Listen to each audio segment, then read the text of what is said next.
Hello everyone, how are you all? I hope you all are doing good. I am Sakshi from law prep judiciary.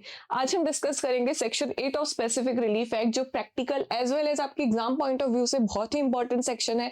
99% times इसमें से mains में question आते ही आते हैं, तो आप इस वीडियो को एंड तक देखिएगा। बहुत ही इंटरेस्टिंग वीडियो है, बहुत ही इंटरेस्टिंग सेक्शन है एंड आपको प्रैक्टिकल लाइफ में भी काफी हेल्प करेगा, राइट? तो let's not waste any time and let's get started with our today's session.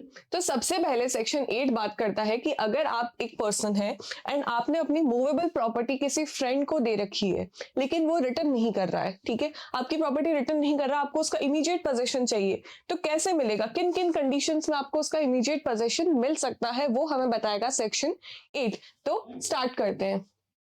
तो सेक्शन 8 को अगर हम डायरेक्ट लैंग्वेज में देखें तो उसमें सबसे पहले लिखा हुआ है that liability of person in possession not as a owner to deliver to person entitled to immediate possession। ऐसे पर्सन के पोजीशन में वो प्रॉपर्टी है who is not its owner, फिर उसका क्या लाइबिलिटी बनती है कि इमीडिएट पोजीशन उस पर्सन को दे दिया जाए जो उसके पोजीशन के लिए एंटाइटल है। तो उसको हम स्टार्ट करते हैं। Any person having the possession or control of a particular article of movable property. Now note this down, ये बहुत इंपॉर्टेंट चीज है कि section 8 is only for movable property, ये इमूवेबल प्रॉपर्टी पे एप्लीकेबल नहीं होगा, of which he is not the owner. Now ये किसके पोजीशन में है? ये उस पर्सन के पोजीशन में है who is not the owner. तो आप उसको कब कंपेल करेंगे? That he may be compelled specifically to deliver the person entitled to its position. तो उसको हम कंपेल कर सकते हैं कि वो उस पर्सन को डिलीवर कर दे जिसका पोजीशन के लिए वो एंटाइटल है, right? In 4 conditions, there are 4 following conditions for that. So the first condition is when the thing claimed is held by the defendant as the agent or trustee of the plaintiff। जो defendant है जिसको आपने property दी है वो या तो आपका agent है या आपका ट्रस्टी है।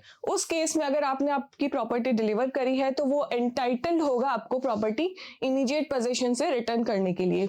नेक्स्ट आता है when compensation in money would not afford the plaintiff adequate relief for the loss of the thing claimed। Now this is very important point कि अगर आपको उस प्रॉपर्टी का कॉम्पेंसेशन मिल जाता है, राइट, आपको प्रॉपर्टी नहीं मिलती लेकिन उसका कॉम्पेंसेशन मिल जाता है, तो वो कॉम्पेंसेशन एक एडिक्वेट रिलीफ नहीं है। प्रॉपर्टी ही मिलनी चाहिए, आपको कॉम्पेंसेशन से एडिक्वेट रिलीफ नहीं मिलेगी, तो उस केस में प्रॉपर्टी डिलीवर करना will be important. Now third one is when it would be extremely difficult to ascertain the actual damage caused by its loss.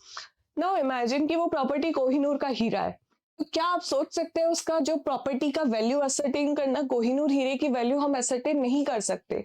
तो अगर वो प्रॉपर्टी खो जाए और उसका लॉस हम असरटेन ही नहीं कर सकते कि कितना लॉस होगा, तो उस कंडीशन में आपको प्रॉपर्टी ही मिलनी चाहिए जब लॉस असरटेन नहीं होगा। The fourth point is when the position of the thing claimed has been wrongfully transferred from the plaintiff. Now जो प्लेंटिफ पोजीशन क्लेम कर रहा है वो प्रॉपर्टी उसने रॉन्गफुली ट्रांसफर कर दी है, फ्रॉड से ट्रांसफर हो चुकी है उससे, लाइक डिफेंडेंट ने कुछ फ्रॉड किया and then property has been transfer, तो उस केस में उसको इमीडिएट पोजीशन मिलना इज नेसेसरी। नाउ हम चलते हैं इसमें कुछ प्रिजम्पशन पे। इसका एक्सप्लेनेशन कहता है that unless and until the contrary is proved, the court shall in respect of any article of movable property claimed shall presume। तो कोर्ट को जब तक आगे वाला पर्सन या defendant until and unless contrary prove ना कर दे, कोर्ट ये मान के चलेगा कि अगर प्लेंटिफ ने बोला है कि compensation in money would not be adequate relief, तो it will not be adequate relief।